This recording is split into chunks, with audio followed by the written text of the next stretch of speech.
Hey, what's good, guys? I wanted to share with you guys a little bit about my day. My day was pretty eventful. It was pretty stressful. First of all, I hope you guys are doing so well, as always. Um, I got pretty upset today, and it all started over some shit that was super petty. It started over a haircut. So I asked a family friend if they could help me pay for a haircut because I was working and I ended up losing a job because I overslept 2 days in a row, and then it was through a temp service, and so the temp service texted my phone and said that they took me off the job ticket. So I was really disappointed in that because it was a 4-month assignment, so that was 4 months of guaranteed income, and I told myself that I really wanted to finish it because with as crazy as my life has been the past year, I've just been kind of not following through on things and half-assing things, and that's really sometimes it's me, but as an entire person and as my staple character, I don't really feel like that's me. So I really wanted to finish out the job assignment, but I didn't get to. And so funds have been hard lately, and anyway, I asked him for help with a haircut, and he said that he would, and he was supposed to go by my house and drop the cash off to my mom, and I was under the impression that he did, and I showed up and I said, hey, did so-and-so leave the, cash for the haircut? And she's like, well, he did, but then he took it back. And so I called him and I'm like, hey, I'm at my house. And before I could even get my full sentence out, he said, yeah, I was just thinking. And I was like, well, if you have money to put gas in your car and buy other stuff, which by now we all know what other stuff is, he said a haircut's like $10, so I don't understand why you can't pay for that. And at that moment I had a call on the other line, so I said, hey, I've got a call on the other line, and I answered it, and I didn't end up going back to his call because I just got immediately really frustrated, because one of my biggest pet peeves, and this person has helped me and my mom out so much, he's been a true godsend, and I will never be able to repay him for what he's already done for my mom and I. So don't get that twisted that I take any of his efforts for granted. And I have the utmost respect for him. I even told him when we were talking today, I've never disrespected you before. I'm not going to start now. I ended up just kind of distancing myself because I was so frustrated that I didn't want to say something that I didn't mean, or something disrespectful. So I just kind of ended up exiting the situation. But it was just frustrating because I drove from 40 minutes away back to the town I live in order to get the haircut, because I asked him if I could go to a barbershop where I was and pay with his card, and he said, I don't really feel comfortable with that. And I was like, yeah, there's no problem at all, I'll just come home. And I already don't have money to be making unnecessary trips, so that was an unnecessary trip, and I just didn't understand why he didn't call me and say, hey, I didn't do it, because there was plenty of time for him to do so. And it just struck me the wrong way, because that was one of the things that struck me the wrong way, because it bothers me when people that are middle-aged or senior citizens and so on and so forth have very little to no respect for young adults such as myself, so people that are 18 to late 20s and sometimes even into their 30s. There seems to be a demand on their part for respect, but then it's not reciprocated. So I just hurt me that the whole situation sucks because I'm hurt. I was really mad, and I was kind of throwing a tantrum, and I was kind of being a child, but it was just covering up hurt.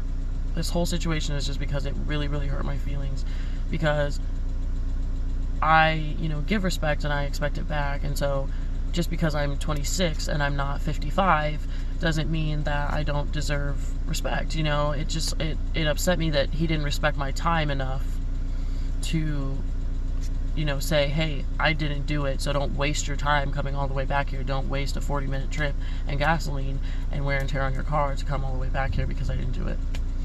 I know this is super petty because it's over a fucking haircut, but it went so much deeper for that. So much deeper than that for me, because I feel like I've always, like, this person has become like a father figure to me, and I feel like I've always had to do everything myself. Like, being raised by a single parent, it was like, if there was a bill to worry about, I was worrying about it too.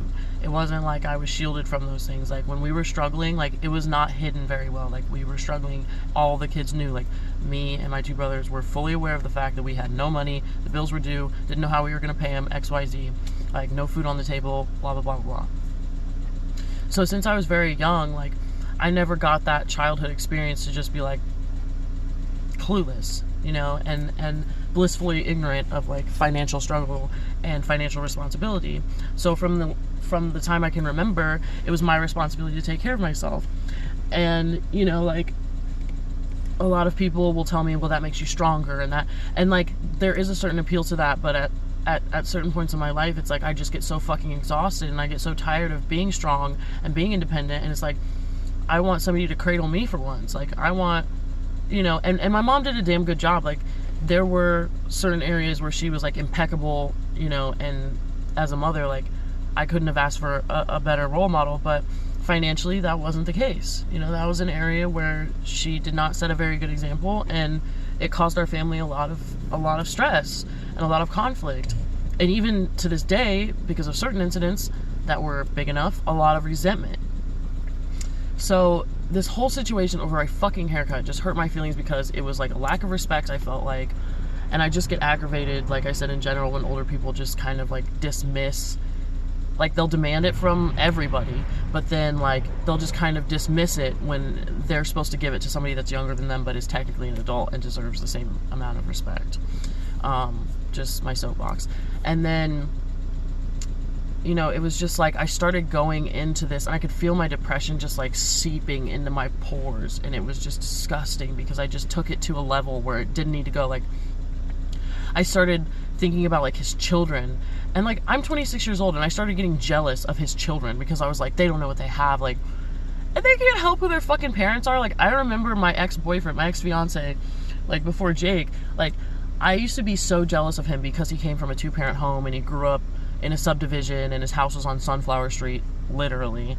And, you know, he had, like, this 2-story white house with blue shutters, and, like, 3-car garage, and 4 cars in the driveway, you know, and it was like, he had such a safety net, and I remember just envying that, and it was so fucking unhealthy.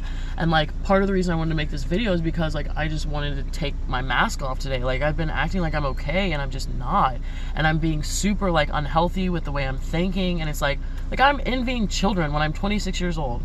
They can't, like, control what family they were born into. Like, it's not their fault that they were born into a 2-parent household. It's not my fault that I was born into a single-parent household. Like, it's not the child's fault. Like, but I just find myself being, like, so jealous of people that have that, and just wishing and longing that I would have had that, even though it's in the past and I can't change it.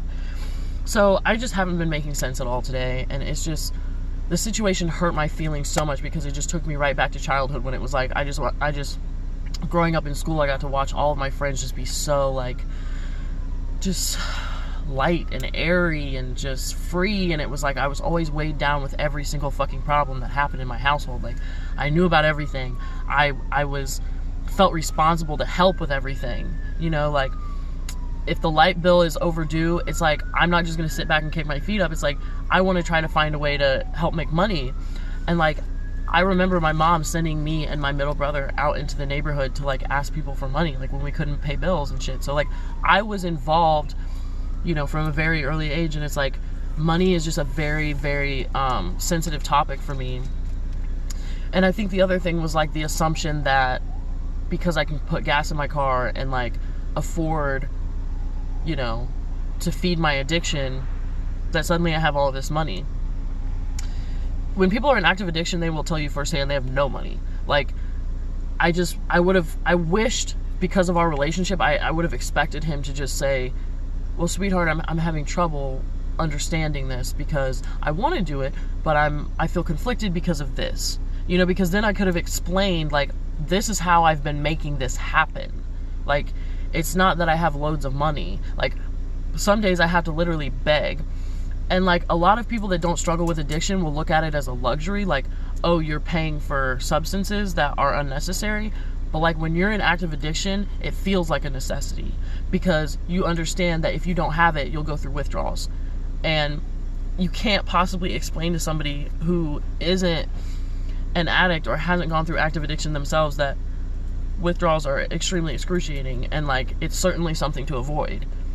And it's natural to want to avoid it and to do anything to avoid it.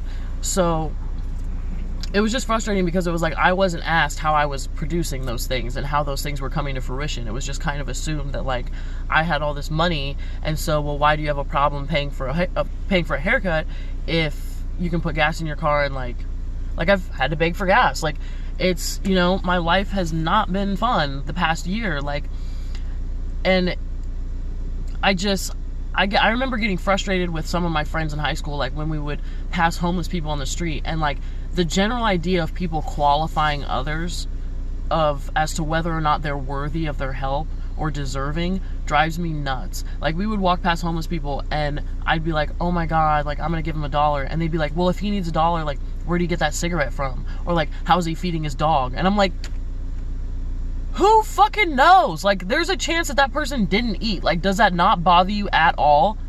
Like, they're gonna sleep under a fucking bridge tonight. What is $1 to you? They're not asking you to drain your fucking bank account. Like, it's loose change. At most, you're probably gonna give them $5. It's not your trust fund. Like, chill the fuck out. And so that really hit like a nerve with me, because it was like, don't, like, when I'm not saying I'm a saint at all. Like, no, furthest thing from it. But I do know that I am strongly opinionated in this way, insofar as like when I help somebody, I don't sit there and think, like, of course I'm imperfect, so it might like be a fleeting thought, but I don't like cling on to it so much to the point where I don't help that person at all, or I end up like not following through on something that I said I was going to do and reneging. Like, that's never happened. Like, I might think of it for a second, like, they have kind of nice clothes on, like, does he really need my money? But then I'm like, it's not my job. It's not my job.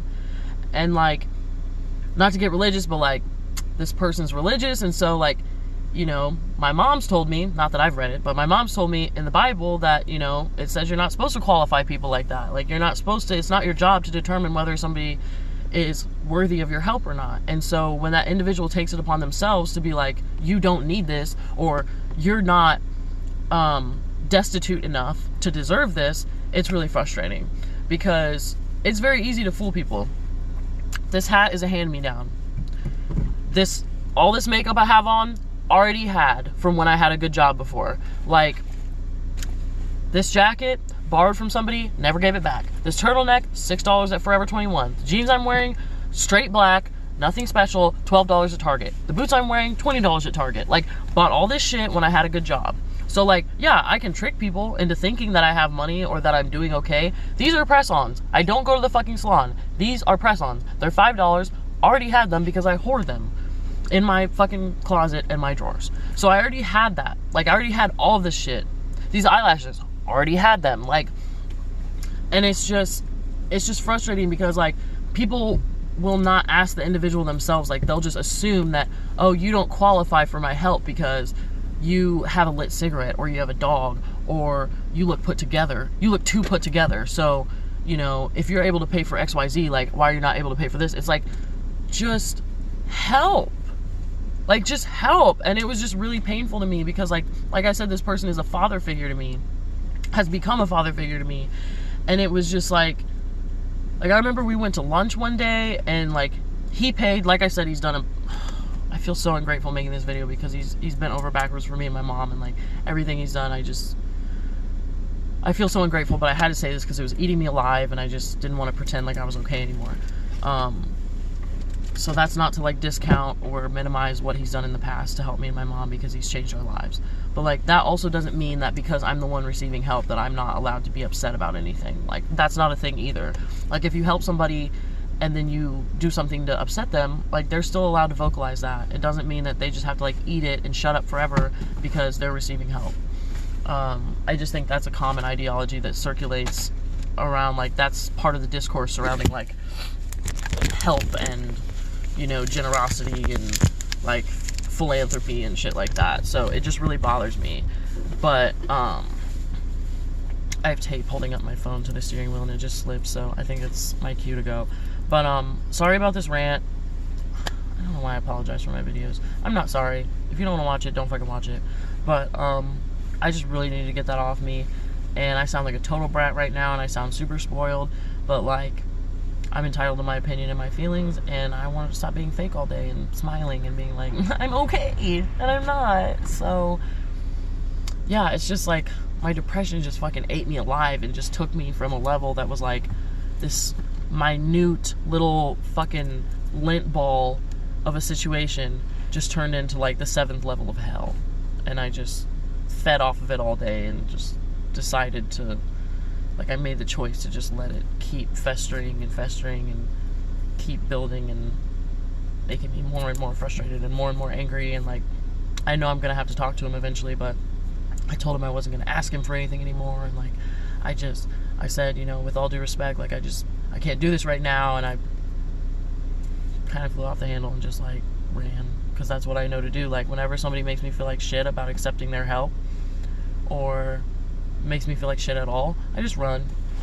That's what I do. I just avoid them. I just leave the situation, and because I have such low self-esteem that like, if I were to stay and soak in that situation, it would just like